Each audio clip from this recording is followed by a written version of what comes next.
তথাকথিত আরোগ্যের নামে যে সমস্ত অ্যালোপ্যাথিক অথবা অন্যান্য প্যাথিতে চিকিৎসা দেওয়া হয়, রোগের যে জটিলতা আমরা এটা কিন্তু কখনোই সেইভাবে গুরুত্ব প্রদান করতে চাই না, কিন্তু এটা এতটা ইম্পর্টেন্ট, এটা এতটা জরুরি যে আমরা যখন এক রোগের কমপ্লিকেশন আরেক রোগ সৃষ্টি হতে দেখবো তখন সেটার গুরুত্ব অবশ্যই অনেক বেশি। কারণ হোমিওপ্যাথিতে আমরা পার্সোনাল হিস্ট্রি এবং ফ্যামিলি হিস্ট্রি নেই। ফ্যামিলি হিস্ট্রিতে রোগের জটিলতা এইভাবে বংশানুক্রমিকভাবে অথবা বংশ পরম্পরায় ইনহেরিটেন্সে আমরা যখন দেখি যে এক ডিজিজ থেকে আরেক ডিজিজ এইভাবে চলে আসতেছে, অনুরূপ ভাবে পার্সোনাল হিস্ট্রিতেও দেখি একটা ডিজিজ প্রথমে হয়তো শুরু হয়েছে, তারপরে ভিন্ন ভিন্ন ডিজিজ ওইটা সাবটেস্ট হয়ে ভিন্ন ভিন্ন ডিজিজ দেখা দিচ্ছে। তো প্রথম কোন রোগ দেখা দিয়েছে, তারপরে কোনটা, এটা কিন্তু অনেকে আমরা বুঝি না বা ধরতে পারি না বা গুরুত্ব প্রদান করি না। আজকে আমরা আলোচনা করব যে মাম্পসের কমপ্লিকেশন। কি আলোচনা করব? Complication of mumps. প্যারোটিড যে গ্ল্যান্ড ফুলে যায় outside of the salivary gland, তো এই salivary gland অথবা মাউস বলি, এটাকে আমরা প্যারোটিড গ্ল্যান্ড বলি। তো এই প্যারোটিড গ্ল্যান্ড অথবা মাউস যে আক্রান্ত হলে ভবিষ্যতে তাদের আর কি কি জটিল রোগ সৃষ্টি হতে পারে সেটা আমাদের একটু জানা দরকার। আমরা অনেকে হয়তো কম বেশি কিছু কিছু কমপ্লিকেশন জানি। আজকে A to Z আমরা মাম্পসের কমপ্লিকেশন নিয়ে কথা বলার চেষ্টা করবো ইনশাআল্লাহ। তাহলে পুরুষদের ক্ষেত্রে, তাদের ক্ষেত্রে, পুরুষদের ক্ষেত্রে, যুবকদের ক্ষেত্রে, তো যাদের অতীতে মাম্পসের হিস্ট্রি ছিল সেটা অ্যালোপ্যাথিক চিকিৎসায় অথবা তথাকথিত আরোগ্যের নামে সেটা চিকিৎসা দেওয়া হয়েছে কিন্তু ওটা ভালো হয় নাই, পরবর্তীতে এই পুরুষের কি হয়, তার অর্কাইটিস দেখা দেয়। Inflammation of the testes is called orchitis. তো এটা কিন্তু আমরা অহরহ দেখি। যদি নারী হয়ে থাকে ভবিষ্যতে কি হবে? ভবিষ্যতে তার জননযন্ত্র সংক্রান্ত কোনো সমস্যা তৈরি হবে অথবা ব্রেস্টের সমস্যা দেখা দিবে। তাহলে পুরুষ হলে কোন কোন অর্গানগুলো আক্রমণ করতে পারে মাম্পসের কারণে, এবং নারী হলে তাদের কোন কোন অর্গান আক্রমণ করতে পারে সেটা অবশ্যই আমাদের একটু জানা দরকার। কিনা? তাহলে সাধারণত আমরা দেখি যে মাম্পসে আক্রান্ত হলে এক সপ্তাহ পরে আমরা মাম্পসে আক্রান্ত হয়েছে হয়তো এক সপ্তাহ আগে, কিন্তু এটা বিকশিত হয়, এটা ইউজুয়ালি অ্যাপিয়ার করে, দেখা দেয় এক সপ্তাহ পরে বা 2 সপ্তাহ পরে এর সূত্রপাত দেখা দেয়, তাই না? কিন্তু এটার চিকিৎসা কোন রকম চাপা দেওয়ার চিকিৎসা হলে ভবিষ্যতে তাহলে অর্কাইটিস হওয়ার সম্ভাবনা থাকবে, অথবা স্ক্রোটাম কিন্তু ফুলে যেতে পারে, হাইড্রোসিল হতে পারে। যে সমস্ত পেশেন্টদের আমরা দেখি 10 থেকে 40% 10 to 40% পেশেন্টদের ক্ষেত্রে আমরা দেখি বিশেষ করে মেইলদের ক্ষেত্রে এফেক্টেড হওয়ার সম্ভাবনা থাকে। যখন মাম্পস সাবটেস্ট হয়ে অর্কাইটিসে আক্রান্ত হয়, অন্ডকোষ প্রদাহ সৃষ্টি হয়, এই ক্ষেত্রে আমরা হোমিওপ্যাথিতে চিকিৎসা দিলে সেই মাম্পস কিন্তু পুনরায় ফিরে আসবে। হোমিওপ্যাথিক ট্রিটমেন্ট দিলে সেই মাম্পস কিন্তু আবার ফিরে আসার সম্ভাবনা থাকবে। আবার যে সমস্ত পেশেন্টকে এই অন্ডকোষের চিকিৎসার জন্য অ্যালোপ্যাথিক চিকিৎসা করা হবে ভবিষ্যতে তাদের ইনফার্টিলিটির সমস্যা দেখা দিবে। কি দেখা দিবে? মেল ইনফার্টিলিটি অথবা ফিমেল ইনফার্টিলিটি। তাহলে ছেলেদের ক্ষেত্রে মাম্পস সাবটেস্ট হয়ে ভবিষ্যতে তার অর্কাইটিস হওয়ার সম্ভাবনা থাকবে। আবার এই অর্কাইটিসের চিকিৎসা করাতে গেলে পরবর্তীতে তার ইনফার্টিলিটির সমস্যা দেখা দিতে পারে। নারী হলেও তার ক্ষেত্রে ব্রেস্ট আক্রান্ত হতে পারে, ম্যাস্টাইটিস হতে পারে। এরপরে সেটার চিকিৎসা করতে গেলে জননযন্ত্র সংক্রান্ত কোনো সমস্যা সৃষ্টি হতে পারে। এই জননযন্ত্র চিকিৎসা করাতে গেলে একটা পর্যায়ে দেখবেন তারও ইনফার্টিলিটির সমস্যা দেখা দিবে। কিন্তু আমরা যখন হোমিওপ্যাথিক ট্রিটমেন্ট দিব সেই ক্ষেত্রে খেয়াল রাখতে হবে পূর্বের রোগগুলো হেরিংস ল অফ কিওর এইভাবেই রোগী আরোগ্য হতে থাকবে। যদি কিনা এমন আমরা দেখতে পারি যে কমপ্লিকেশন অফ এপিডিডাইমিস অথবা এপিডিডিমাইটিস দেখা দেয়, ইনফার্টিলিটির সমস্যা দেখা দেয়, ক্রনিক পেইন দেখা দেয়, এটা যদি অচিকিৎসা থাকে, আনট্রিটেড হয়, চিকিৎসা না হয়, তাহলে মেজর যে কমপ্লিকেশন সেই ক্ষেত্রে অ্যাবসেস হতে পারে, অ্যাবসেসে পুজ ফর্ম করতে পারে, টেস্টিকুলার ইনফ্রাকশন হতে পারে। হোমিওপ্যাথিক চিকিৎসা নিলেই কিন্তু পূর্বের মাংসটা অবশ্যই ফিরে আসতে হবে, আদারওয়াইজ কিন্তু তাকে কখনো ভালো করা সম্ভব নয়। আমি প্রথমেই দুইজন রোগীর হিস্ট্রি একটু বলবো। হিস্ট্রি বলার পরেই আপনাদের পরবর্তীতে এই মাংসের যে কমপ্লিকেশন সেগুলো আমি আলোচনা করব। আমি মাংসের কমপ্লিকেশন অনেক পেশেন্ট দেখেছি, অনেক পেশেন্ট, তার মধ্যে দুইজনের হিস্ট্রি একটু বলবো। যশোরে বাড়ি, এই ছেলের বয়স 20 থেকে 21 বছর বয়স, ইউনিভার্সিটিতে পড়ে। তো আমি যে ইউনিভার্সিটিতে পড়ছি বাংলাদেশ ইসলামিক ইউনিভার্সিটি, তো ওখানকার ইংলিশ ডিপার্টমেন্টের আমার শ্রদ্ধেয় স্যার জাহিদ ইসলাম স্যার, ওনার ভাতিজার মামস হয়েছে। তো তাদের বাড়ি গ্রামের চৌগাছা থানা। তো এখান থেকে তারা মহেশপুর সরকারি হসপিটালে ওখানে অ্যাডমিট করাইছেন। কখন? যখন কোন রকম জ্বর বন্ধ হচ্ছিল না। এই জ্বরটা কিভাবে সৃষ্টি হলো সেই ইতিহাসটাও আমি বলার চেষ্টা করব। তো জ্বর কোন রকম ভাবে বন্ধ হচ্ছে না, তো একটা পর্যায়ে মহেশপুর সরকারি হসপিটালে সেখানে ভর্তি করানো হলো, কয়েকদিন চিকিৎসা চালানো হলো, কিন্তু জ্বর বন্ধ হয় না। জ্বর বন্ধ হয় না, এই মাংসের পেইনও বন্ধ হয় না। এরপরে ওখান থেকে ওনারা রিলিজ করিয়ে যশোর নিয়েছেন। যশোর নেওয়ার পরে সেখানে ওষুধ প্রয়োগ করার পরে, অ্যান্টিবায়োটিক অ্যাপ্লাইয়ের পরে মাংসটা চলে গেছে, জ্বরটা চলে গেছে, কিন্তু আমি যে কমপ্লিকেশনের কথা কেন বলতেছি, এরপরে তার অন্ডকোষে প্রচন্ড ব্যথা, ভায়োলেন্ট পেইন, সেভিয়ার পেইন, এটা কোন রকম বন্ধ করা সম্ভব হচ্ছে না। তো ইতিমধ্যে স্যার আমাকে ফোন দিয়েছেন যে নাসির ভাই আমার ভাতিজার অবস্থা খুব খারাপ। আমি হিস্ট্রি নিলাম, হিস্ট্রি নিয়ে জানতে পারলাম যে তার মাংস হয়েছিল, এখন এই মাংস অ্যালোপ্যাথিক চিকিৎসায় সাপ্রেসড হয়েছে, এখন অন্ডকোষে প্রচন্ড ব্যথা, ফুলে গেছে প্রচন্ড, ইনফ্লামেশন অফ দ্য টেস্টিস, টর্কাইটিস হয়েছে।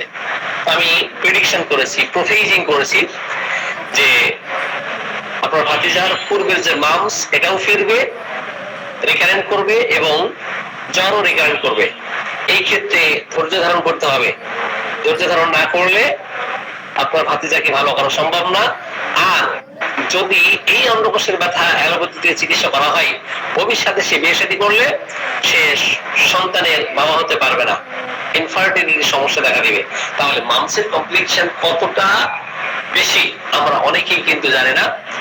আমরা গলার কালার ফুলে গেছে, চট করে আমরা একটা মেডিসিন খাওয়াই দেই, একটা নাফা খাওয়াই, অথবা একটা না কমলে আস্তে আস্তে অ্যান্টিবায়োটিক খাওয়াই। তো যাই হোক, তো আমি যশোর হসপিটাল থেকে রিলিজ করাতে বলেছি। এরপরে আমি হিস্ট্রি নিয়েছি। হিস্ট্রি নিয়ে জানতে পেরেছি যে ইরিধানে সেচের কাজে সারাদিন তাকে থাকতে হয়েছে, ইরিধানের জমিনে তাকে কাজ করতে হয়েছে, সকাল থেকে একদম সন্ধ্যা পর্যন্ত পানির মধ্যে তাকে কাজ করতে হয়েছে। তো কাজ করতে গিয়ে অনেক শারীরিক পরিশ্রম, অপরদিকে পানির সঙ্গে স্পর্শে থাকা, সন্ধ্যাকালীন সময়ে তার প্রচন্ড শরীর ব্যথা, জ্বর, আস্তে আস্তে তার প্যারোটিড গ্ল্যান্ড ফুলে গেল। ফুলে যাওয়াতে এটার চিকিৎসা কোন রকম ভাবে যখন হচ্ছিল না, তখন শেষ পর্যায়ে যশোর নিল, এবং যশোর নেওয়ার পর ওখানে আমি তাকে রিলিজ করাতে বললাম। তো আমি মেডিসিন দিয়েছি রাস্টক্স। রাস্টক্স কেন দিয়েছি? কারণ মাংসের জন্য দেখবেন যতগুলো মেডিসিন আছে, কিসের জন্য? মাংসের জন্য যতগুলো মেডিসিন আছে তার মধ্যে রাস্টক্সও কিন্তু চমৎকার কার্যকরী একটি medicine. Parotid gland inflammation parotid gland. এখানে সিনথেসিস ল্যাবরেটরিতে 57টি মেডিসিন আছে, তার মধ্যে ফার্স্ট এড মেডিসিন আছে সম্ভবত 7টি।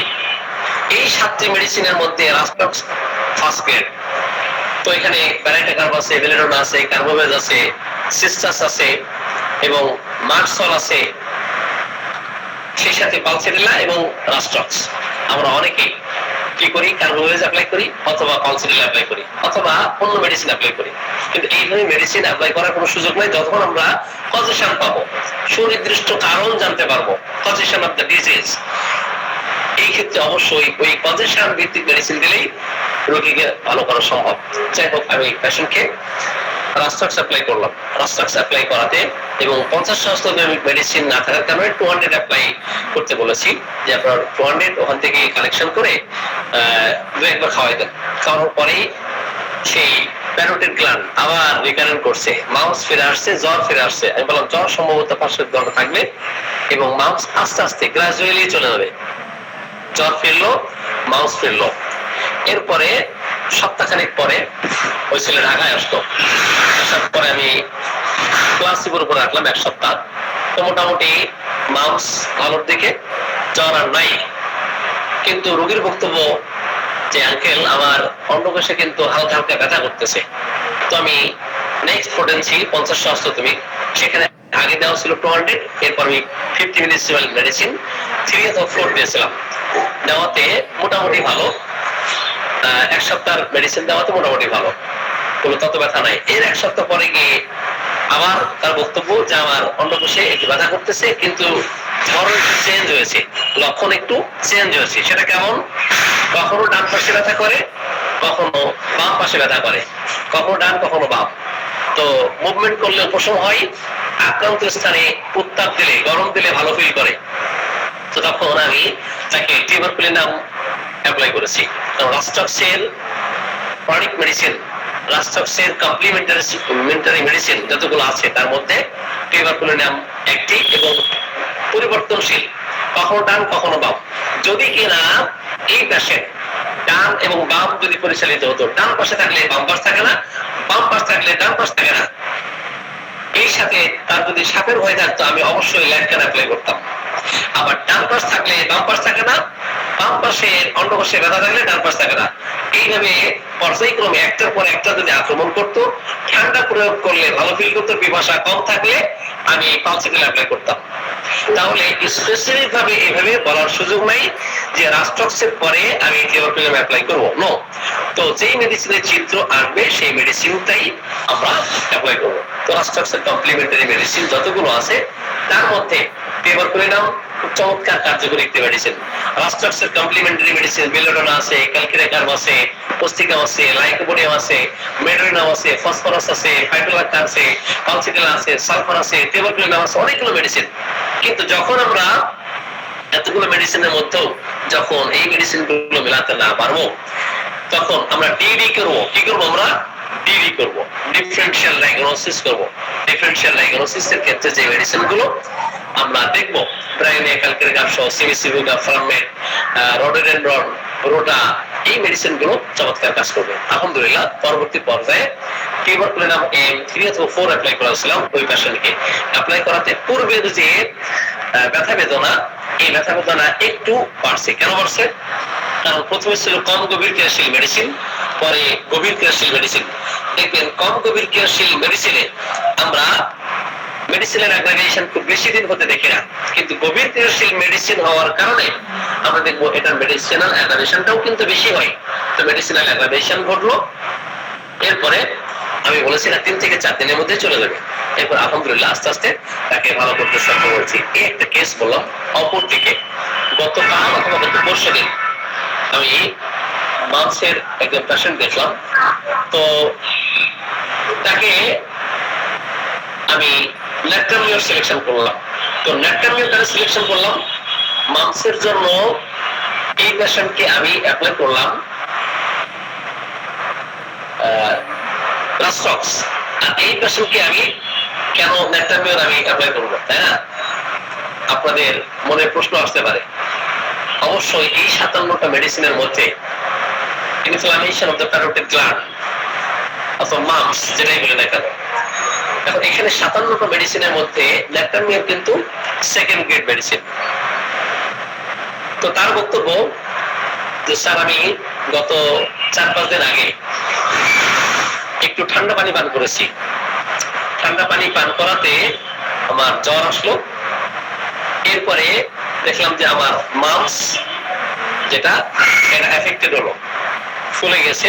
রোগীর ওজন হচ্ছে 90 কেজি, বয়স 25 বছর, প্রচন্ড মাত্রায় গরম কাতর, আক্রান্ত স্থানে ঠান্ডা দিলে ভালো লাগে, আক্রান্ত স্থানে কি দিলে ভালো লাগে, ঠান্ডা দিলে ভালো লাগে, এবং পিপাসা, প্রচুর পিপাসা, গরম কাতর এবং প্রচন্ড পরিমাণে লবণ খাই। তো তখন আমার কাছে মনে হয়েছে যে নিশ্চয় আপনার অতীতে যে হিস্ট্রি আছে, আপনার কারোর সাথে অ্যাফেয়ার ছিল কিনা। তো রোগী স্বীকার করতে চায় না এভাবে। তো একটা পর্যায়ে তাকে আমি স্বীকার করতে বাধ্য করেছি যে আসলে অ্যাফেয়ার ছিল কিনা সেটা সত্য বলতে হবে, তা না হলে আপনার মেডিসিন এখানে সঠিক আসবে না। এনিওয়ে, তো রোগীর হিস্ট্রিতে জানা গেছে যে তার বেশ কয়েক বছর আগে তার অ্যাফেয়ার ছিল। তো এই রোগী অন্য জায়গায় বিয়ে করতে চায় না। দিয়েছে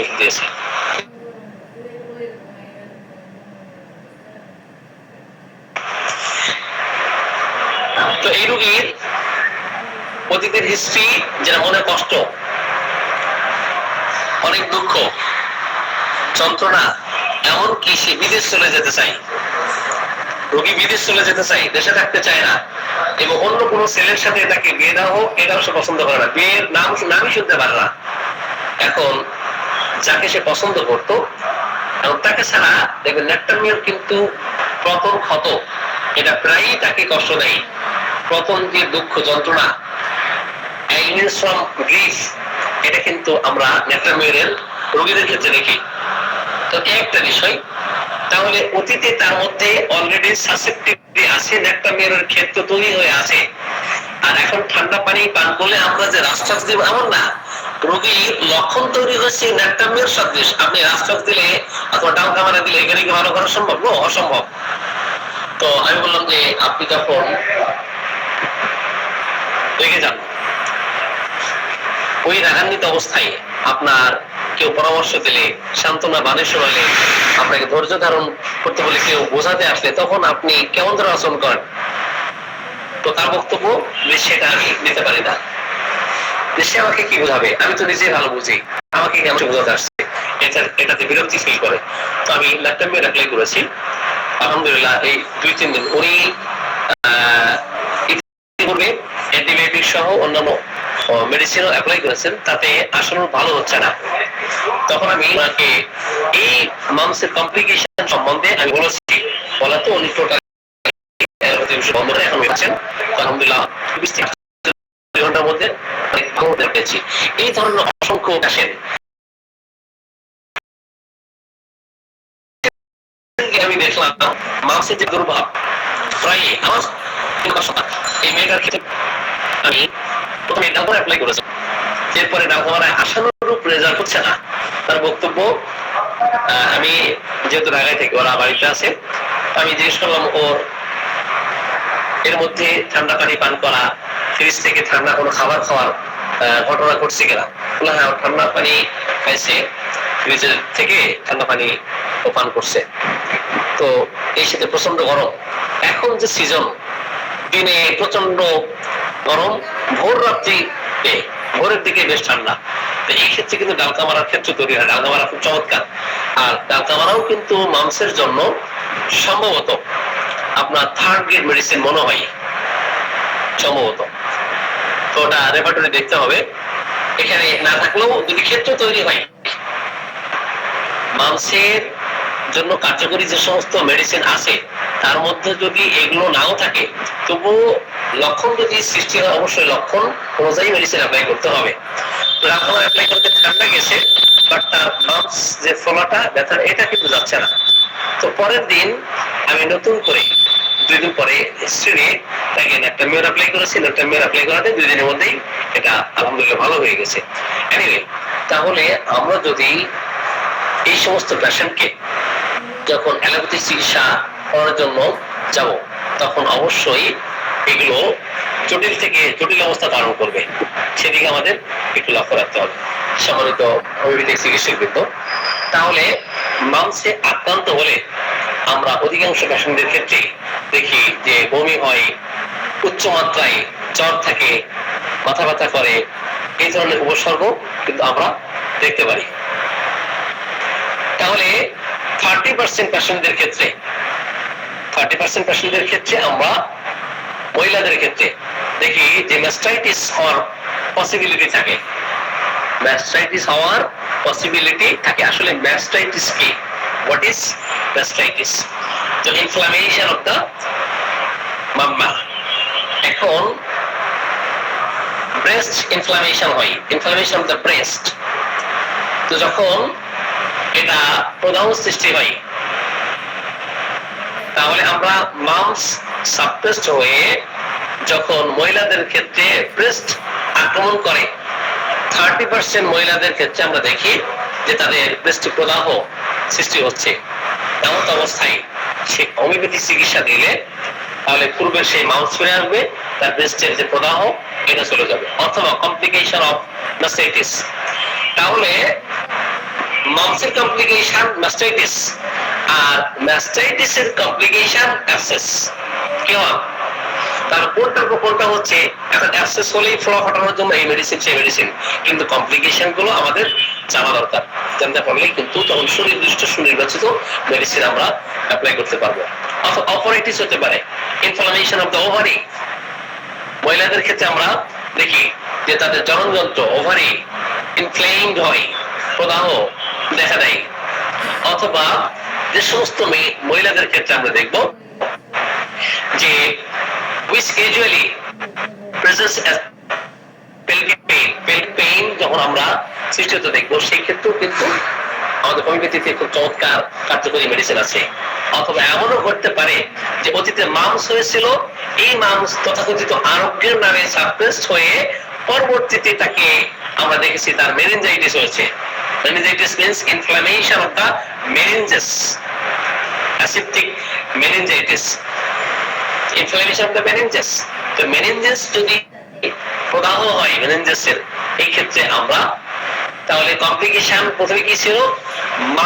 মামসের কমপ্লিকেশন, আপনার মেনিনজাইটিস। আবার মেনিনজাইটিসের কিন্তু কমপ্লিকেশন আছে, মেনিনজাইটিসের কমপ্লিকেশন আছে না? আছে, সেগুলো আমাদের অবশ্যই জানা দরকার। তাহলে 5 থেকে 10 ভাগ, 5 to 10% কেসে আমরা দেখি যে তাদের মেনিনজাইটিস হওয়ার পসিবিলিটি থাকে। অথবা প্যারাটাইটিস, যে সমস্ত রোগীদের ক্ষেত্রে আমরা দেখব যে তাদের যে সিম্পটম গুলো শুরু হয়, mum's meningitis can also occur up to 1 week before parotitis as well as in the absence of parotitis। তাহলে এই যে একটার পর একটা জটিলতা তৈরি, এই জটিলতা সম্বন্ধে আমাদের যদি ধারণা না থাকে তাহলে তাদেরকে চিকিৎসা করা যাবে? তাদেরকে চিকিৎসা করা যাবে না। এখন আসি কমপ্লিকেশন অফ মেনিনজাইটিস। এখন মেনিনজাইটিস হলে তাহলে পরবর্তী পর্যায়ে প্রথমে ছিল কি? মামসের কমপ্লিকেশন মেনিনজাইটিস, আবার অ্যালোপ্যাথিক চিকিৎসা, সেটার কমপ্লিকেশন কি? মেনিনজাইটিস হলে সেখানে ডিপনেস দেখা দিতে পারে, বধিরতা দেখা দিতে পারে, কান কালা হয়ে যেতে পারে, বধির হয়ে যেতে পারে, মিল্কি রোগ দেখা দিতে পারে, হাইড্রোসেফালাস হতে পারে, তাই না? আবার হাইড্রোসিল হতে পারে। মামসের কমপ্লিকেশন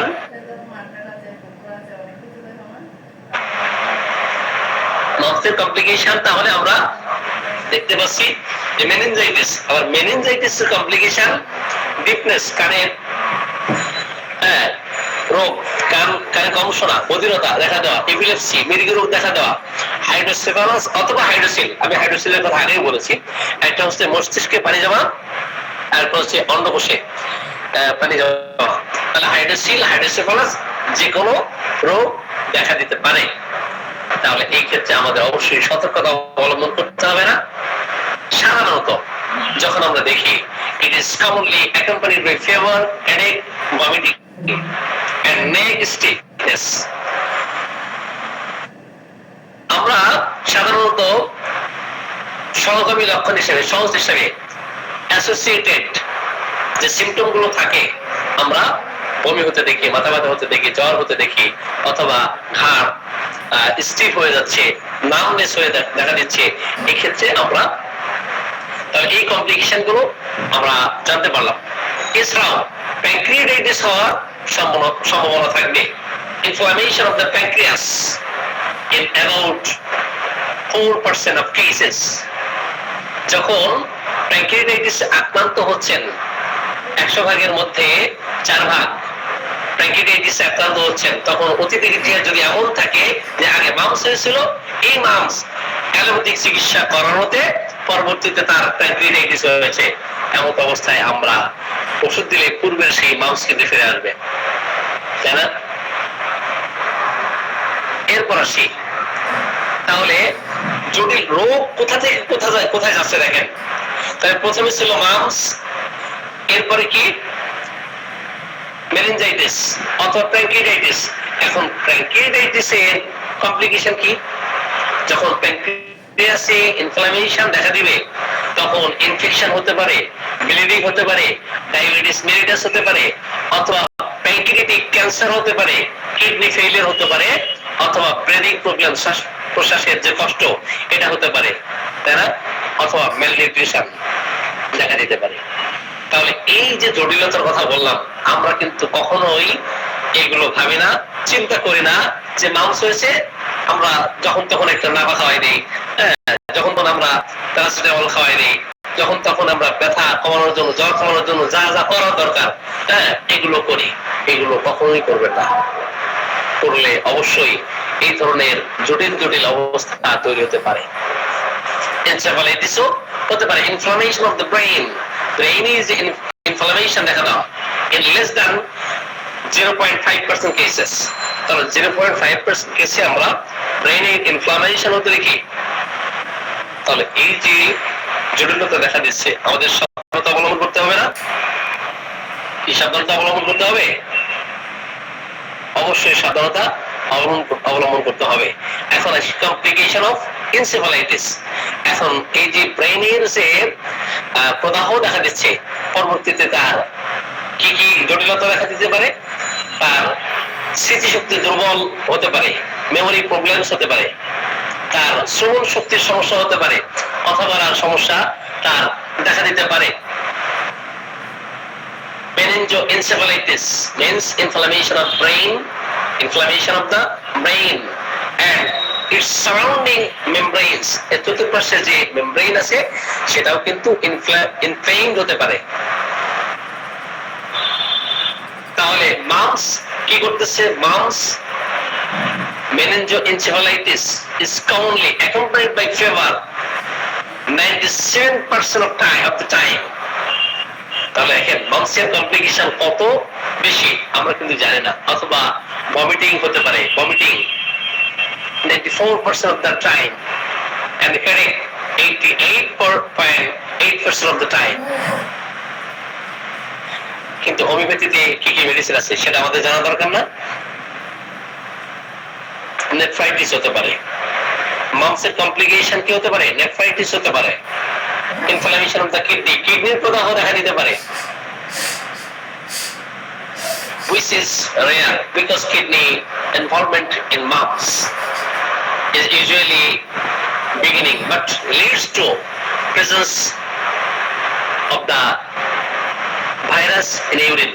ইউরিনে কি ভাইরাস থাকতে পারে। তো এই যে জটিলতা, ইনফ্লামেশন হওয়া, কিডনিতে নেফ্রাইটিস দেখা দেওয়া আর কি, এটা কিন্তু মামসের কমপ্লিকেশনে নেফ্রাইটিস হতে পারে। আমি আরেকটা রোগীর ইতিহাস বলবো, সেটা হলো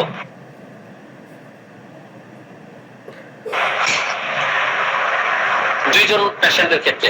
আমাদের খাদিজা ম্যাডাম আছেন, ওনার হাজবেন্ডেরও কি হয়েছিল? আপনার হাজবেন্ডের, আপনি আছেন খাদিজা ম্যাডাম?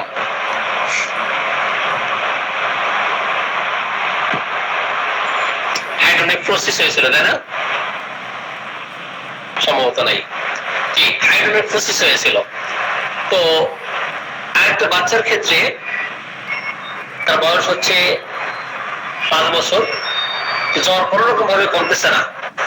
তো সর্বশেষ অ্যালোপ্যাথিক চিকিৎসা করানো এবং হায়ার অ্যান্টিবায়োটিক অ্যাপ্লাই করা। এরপর থেকে তার শরীর আর ভালো থাকে না, দিন দিন জীর্ণ শীর্ণ হতে থাকে।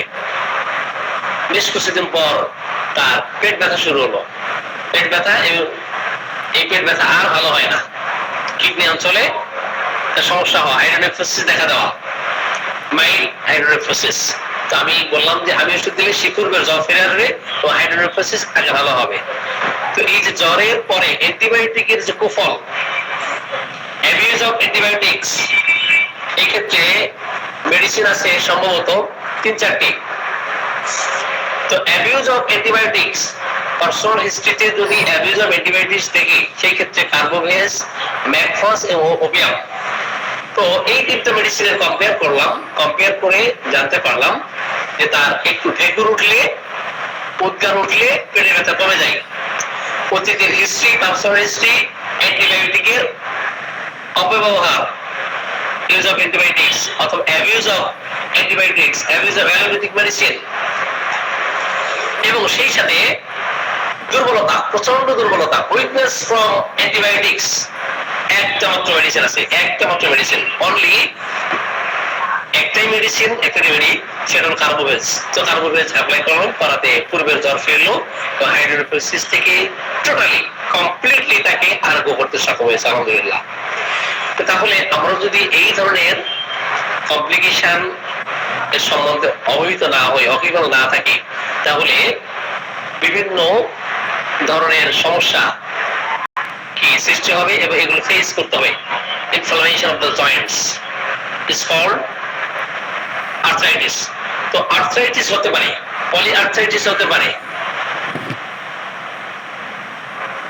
যখন আমরা দেব এক থেকে একাধিক, which may affect at least 5 joints, কমপক্ষে 5টা জয়েন্টস, যখন সেটা পলি আর্থ্রাইটিস। তো আর্থ্রাইটিসে আক্রমণ করতে পারে কিসের কারণে? বাম্পসের কারণে। Multiple nerves in the peripheral nerve system, nervous system. তাহলে অনেকগুলো নার্ভ কিন্তু এফেক্টেড হতে পারে, পলিনিউরাইটিস হতে পারে, নিউমোনিয়া হতে পারে।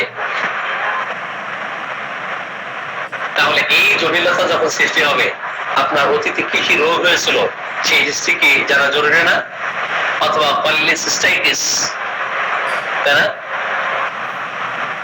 গল ব্লাডারে যদি আপনার ইনফ্লামেশন হয়, inflammation of the gall bladder, তো গল ব্লাডারে যদি ইনফ্লামেশন হয়, সেই ক্ষেত্রে কিন্তু হোমিওপ্যাথিতে খুব চমৎকার মেডিসিন আছে। অথবা কর্নিয়া আক্রমণ করতে পারে, রেটিনাইটিস হতে পারে, হেপাটাইটিস হতে পারে, অথবা থাইরয়েডাইটিস, থাইরয়েড গ্ল্যান্ড আক্রমণ করতে পারে, হেপাটাইটিস হতে পারে। এখন হেপাটাইটিসের হিস্ট্রি ওর পিছনে ইতিহাস জানা দরকার, অতীতে মাম্পস ছিল কিনা। রেটিনা আক্রমণ করতে পারে, রেটিনাইটিস হতে পারে, অতীতে হিস্ট্রি জানতে হবে, মাম্পস হয়েছিল কিনা। এই সমস্ত হিস্ট্রি জানার পরে আমাদের হোমিওপ্যাথিক মেডিসিন অ্যাপ্লাই করলে পূর্বের ওই মাম্পস ফিরে আসলে রোগীকে ভালো করা সম্ভব। আরেকজন পেশেন্টের হিস্ট্রি বলি। ওনার বংশে যক্ষারিতে এসেছিল এবং ঠান্ডা, কাশি, জ্বর এবং অপরদিকে অতীতে নিউমোনিয়ার হিস্ট্রি ছিল। তো এবং তার আরো হিস্ট্রিতে আমি জানতে পেরেছি যে অতীতে মাম্পস ছিল। আমি বললাম যে পূর্বের মাম্পস কিন্তু ফিরে আসবে, ঠান্ডা, কাশি, জ্বর, শ্বাসকষ্ট এগুলো সব যাবে, কিন্তু মাম্পস ফিরে আসবে। যখনই ওষুধ অ্যাপ্লাই করেছি তখন তার ঠান্ডা, কাশি, শ্বাসকষ্ট ভালোর দিকে, ওই মাম্পস ফিরে আসাতে উনি আর আমার চিকিৎসা থাকতে পারেন নাই। তো বললেন যে আজ থেকে 10 বছর আগে এই মাম্পস হয়েছিল, ওটা কেন ফিরে আসবে? ওইটার কমপ্লিকেশন যে কতটা বেশি এটা উনি জানেন না। যা অনেক পেশেন্টকে ধৈর্য ধারণ করতে বললো, কিন্তু তারা ধৈর্য ধারণ করতে পারে না। এখন আসি, তাহলে এই যে মাম্পসের কারণে আর্থ্রাইটিস হলো, অথবা complication of rheumatoid arthritis, arthritis হলো। এখন আর্থ্রাইটিসের চিকিৎসা করতে গিয়ে পরবর্তীতে কি কমপ্লিকেশন দেখা দিবে? অ্যানিমিয়া দেখা দিবে, প্লুরিসি হবে, পেরিকার্ডাইটিস, তার দেখা দিতে পারে। রিকারেন্ট যে স্যালিভারি গ্ল্যান্ড, দেখবেন যে একবার মাউস হয়েছে, এটা বারবার হচ্ছে, বারবার দেখা দিচ্ছে, যে inflammation of the salivary gland which is frequent, যেটা বারবার দেখা দিচ্ছে, এই মাউস দেখা দিচ্ছে। এই ক্ষেত্রে আমাদের হোমিওপ্যাথিতে কি কি মেডিসিন আছে সেগুলো জানা দরকার, আর এটা কমপ্লিকেশন কত বেশি সেটা আমরা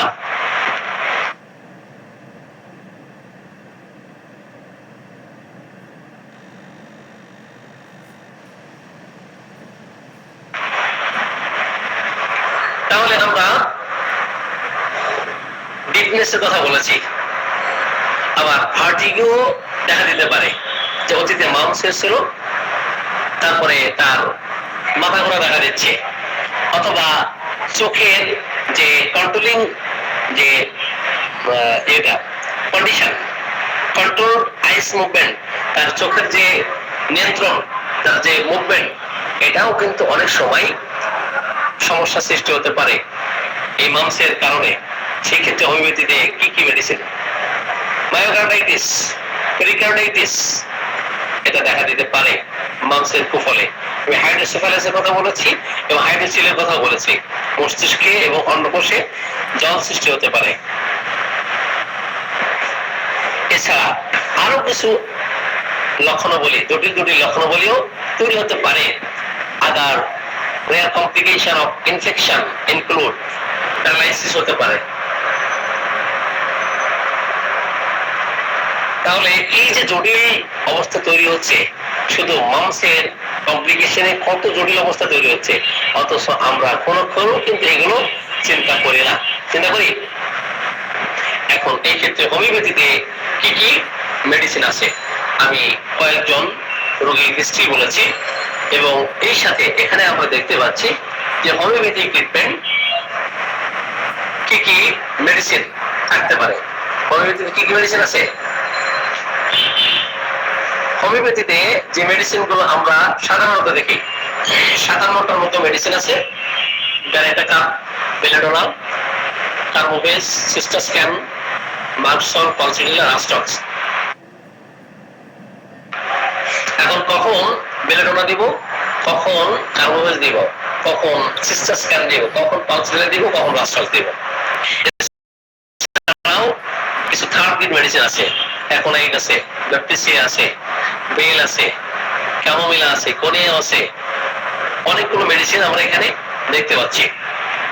তাহলে এই মেডিসিন গুলো এট এ গ্লান্স আমরা দেখে নিব, এবং প্রত্যেকটা পার্থক্য নিরূপণ করে কিন্তু মেডিসিন দিতে হবে। যদি ফ্যামিলি হিস্ট্রিতে মাউস থাকে, যে বংশানুক্রমিক মাউস এটা হয়ে আছে, সেই ক্ষেত্রে কার্সিনোসিন কিন্তু খুব চমৎকার কার্যকরী মেডিসিন না।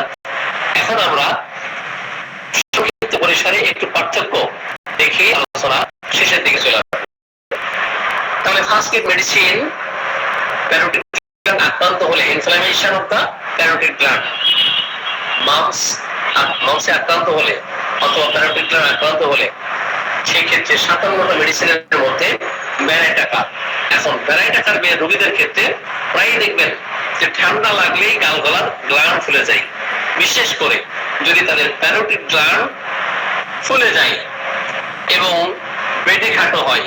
এই রোগী যদি পেটে খাটো হয়, হাবা গোবা হয়, বুকা বাকস্বর হয় এবং লাজুক প্রকৃতির হয়, মানুষের সামনে নিজেকে প্রেজেন্ট করতে পারে না, they are unable to express themselves, তারা মানুষের সামনে কি করতে পারে না, প্রেজেন্ট করতে পারে না।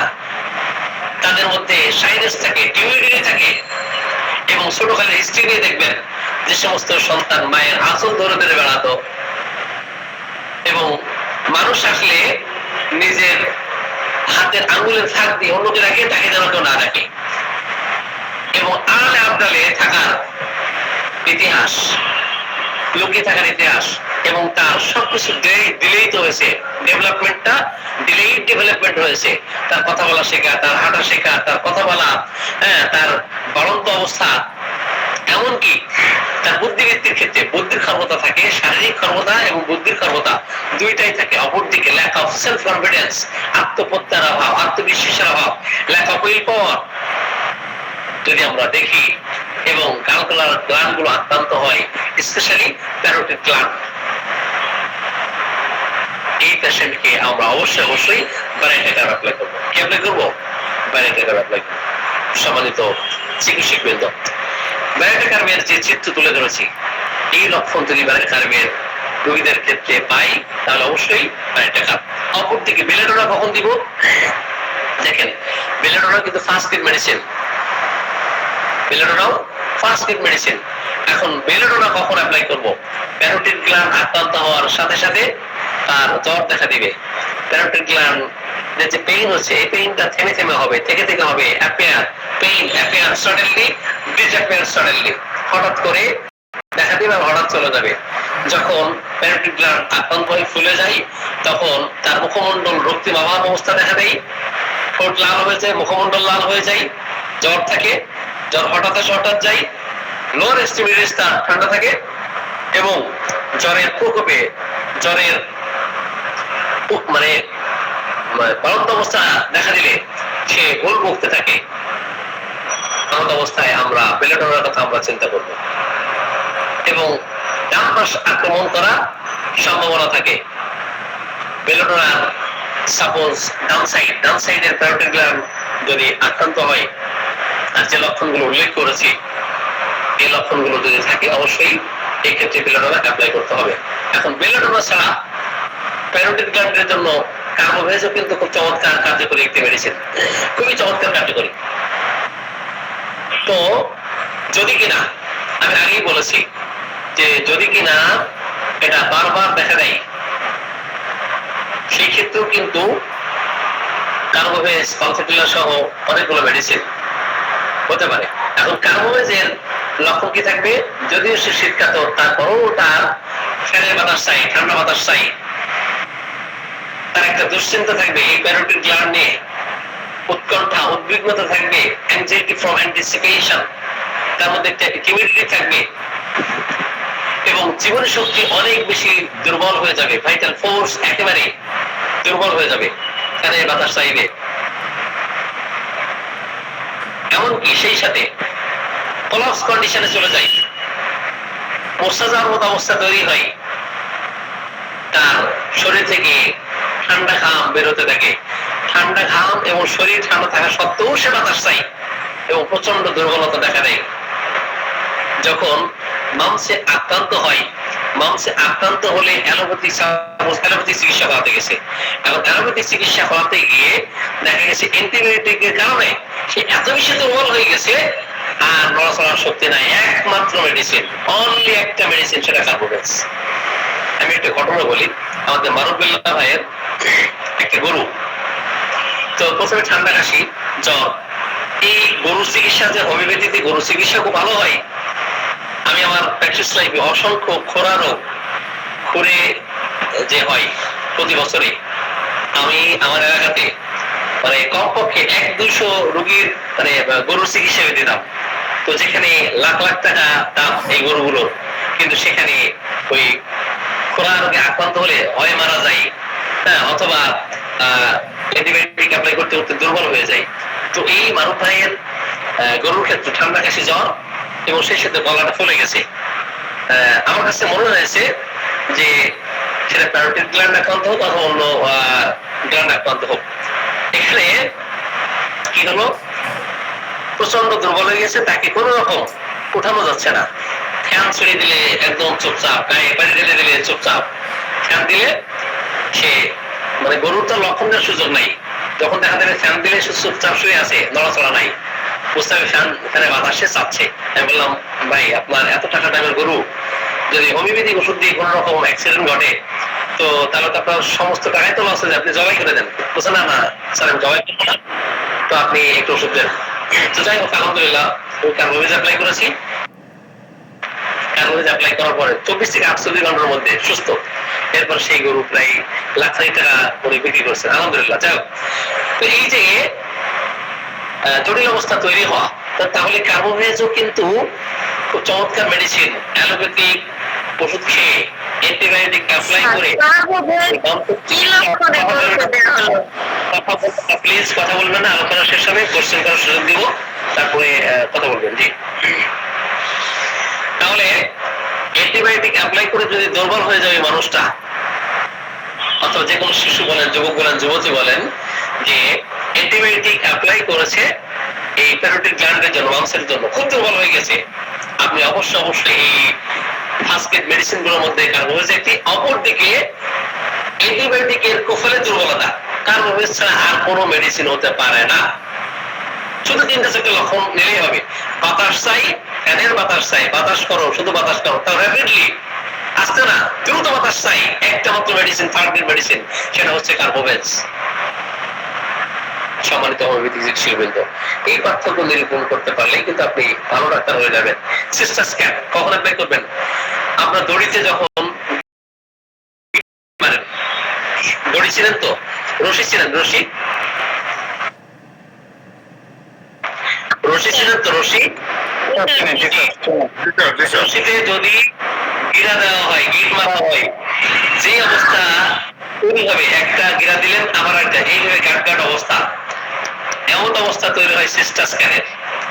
এই সিস্টার স্ক্যান অ্যাপ্লাই করলে দেখবেন যে এই প্যারোটিড গ্ল্যান্ড ভালো হয়ে যাচ্ছে। অপরদিকে সিস্টার স্ক্যান ছাড়াও কিন্তু মার্সল, কলসিডিলা, রাস্টক্সের কথা আগেই বলেছি, মার্সল কিন্তু ফার্স্ট এড মেডিসিন। মার্সল কি থাকবে? প্রচুর লালা থাকবে। প্যারোটিড গ্ল্যান্ড আক্রান্ত হওয়ার সাথে সাথে, মাংসে আক্রান্ত হওয়ার সাথে সাথে স্যালাইভা অনেক বেশি হতে থাকবে, প্রচুর পরিমাণে, এবং দুর্গন্ধ থাকবে। এত জিহ্বা সরস থাকা সত্ত্বেও, জিহ্বায় লালা থাকা সত্ত্বেও প্রচুর পিপাসা, প্রচুর ঘাম, যত ঘাম হতে থাকবে তত তার কষ্ট বাড়তে থাকবে। রাত্রিকালে আসলে তার প্যারোটিড গ্ল্যান্ড অনেক বেশি পেইন করতে থাকবে। ঘাম হতে থাকলে তার কষ্ট যন্ত্রণা বেড়ে যাবে, ঘাম দুর্গন্ধযুক্ত হবে, লালা স্রাব থাকবে, লালা দুর্গন্ধযুক্ত থাকবে। এমন অবস্থায় আমরা অবশ্যই মার্শালকে চিন্তা করবো, ঠিক আছে কিনা? এবং জিহ্বায় যে দাঁত দিয়ে একটু চাপ দেয়, তো সেটা ইমপ্রিন্ট হবে, চাপ পড়ে যাবে। এমন অ্যাপ্লাই করবেন। আবার কখন অ্যাপ্লাই করবেন? যখন ডান পাশ, কখনো বাম পাশ, ডান পাশ, বাম পাশ, আক্রান্ত স্থানে বাতাস চাই, ঠান্ডা চাই, এই পিপাসাহীনতা, জ্বর আছে, হাতের তালু পাইলো জ্বলে যায়, মুখ শুকিয়ে থাকে, যে সমস্ত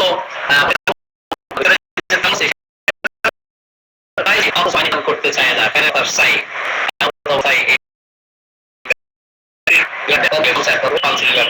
সম্মানিত আমি যে মেডিসিনগুলোর কথা উল্লেখ করছি, এই মেডিসিন অনেক মেডিসিন আছে, সেগুলোর কথা এবং আপনার ক্যান্সারের হিস্ট্রি এবং মাংসের হিস্ট্রি অবশ্যই সেক্ষেত্রে চিন্তা করবো। সকলে ধন্যবাদ জানিয়ে সকলের সুস্থ কামনা করে আজকে যে আলোচ্য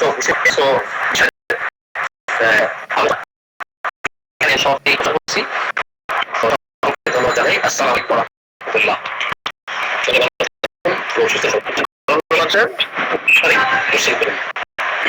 ধন্যবাদ স্যার, অসাধারণ আলোচনা আমাদের উপহার দেওয়ার জন্য। আমরা আজকে পরবর্তী স্তরে চলব।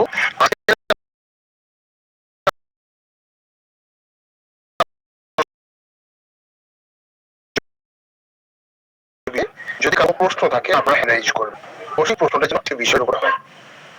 হ্যান্ড রাইজ করুন। না ম্যাম, কি লক্ষণের ভিত্তিক দেওয়া হলো তাই জিজ্ঞাসা করেছিলাম। অ্যান্টিবায়োটিক অ্যাপ্লাই করা হয়েছিল, অ্যান্টিবায়োটিক অ্যাপ্লাই করাতে গরু অনেক বেশি দুর্বল হয়ে গেছে। তো অ্যান্টিবায়োটিক অ্যাপ্লাইয়ের ফলে মানুষ হোক, গরু হোক, ছাগল হোক, যে কেউ হোক না কেন, যে জানোয়ার যাকে অ্যান্টিবায়োটিক অ্যাপ্লাই করার পরে যদি দুর্বলতা দেখা দেয়, এটা একমাত্র মেডিসিন, সেটা হচ্ছে জি। ধন্যবাদ। এরপর কোনো কোশ্চেন? হেলেন, আপনি হ্যান্ড রাইজ করেছেন, আপনার প্রশ্নটা রাখুন। আজকের যে আলোচনা, এটা কি রেকর্ড করা যাবে স্যার? রেকর্ড সম্ভবত থাকতে পারে। হ্যাঁ হ্যাঁ, রেকর্ড অবশ্যই পাওয়া যাবে। দিবেন স্যার। ওই উদ্দীপনার সঙ্গে জুড়ে থাকুন, অবশ্যই আপনি রেকর্ড পেয়ে যাবেন আমাদের ইউটিউব চ্যানেলে। নাসিম জি, আপনার প্রশ্নটা রাখুন। জি স্যার, আসলে অ্যান্টিবায়োটিকের অ্যান্টিবায়োটিকের কার্যকারিতা নষ্ট করার জন্য নাক্স কতটা কার্যকরী? অনেকে নাক্স ব্যবহার করে অ্যান্টিবায়োটিকের অ্যাকশন কাটানোর জন্য। পার্সোনাল হিস্ট্রিতে যদি আমরা ইউজ অফ অ্যান্টিবায়োটিক্স দেখি, এই ক্ষেত্রে কার্বোভেজ, ম্যাকফাস, ওপিয়াম খুব ভালো কার্যকরী মেডিসিন। ঠিক আছে, এখন এছাড়াও নাক্সও খুব ভালো মেডিসিন।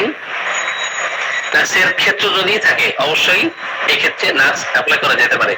যেমন আমরা রুব্রিক দিতে পারি পার্সোনাল হিস্ট্রিতে গিয়ে যে অ্যাবিউজ অফ অ্যালোপ্যাথিক মেডিসিন। তো অ্যান্টিবায়োটিকও কিন্তু অ্যালোপ্যাথিক। আপনি ক্রস রেফারেন্সে যাবেন যে history, personal history, medicine of abuse of allopathy. তো abuse of allopathic medicine personal হিস্ট্রিতে আমরা ল্যাকটেসিস, নাক্সবোম, সালফারকে দেখি। ক্রস রেফারেন্স যদি আমরা দেখি সেক্ষেত্রে অ্যান্টিবায়োটিক্স, শুধু antibiotics, use of antibiotics personal history, carbo veg, mag phos, opium. তাহলে আমরা কয়েকটা মেডিসিন দেখলাম, ল্যাকটেসিস, নাক্স, সালফার এবং কার্বোভেজ, ম্যাকফাস, ওপিয়াম, 6টা মেডিসিন। ওকে, ধন্যবাদ আপনাকে।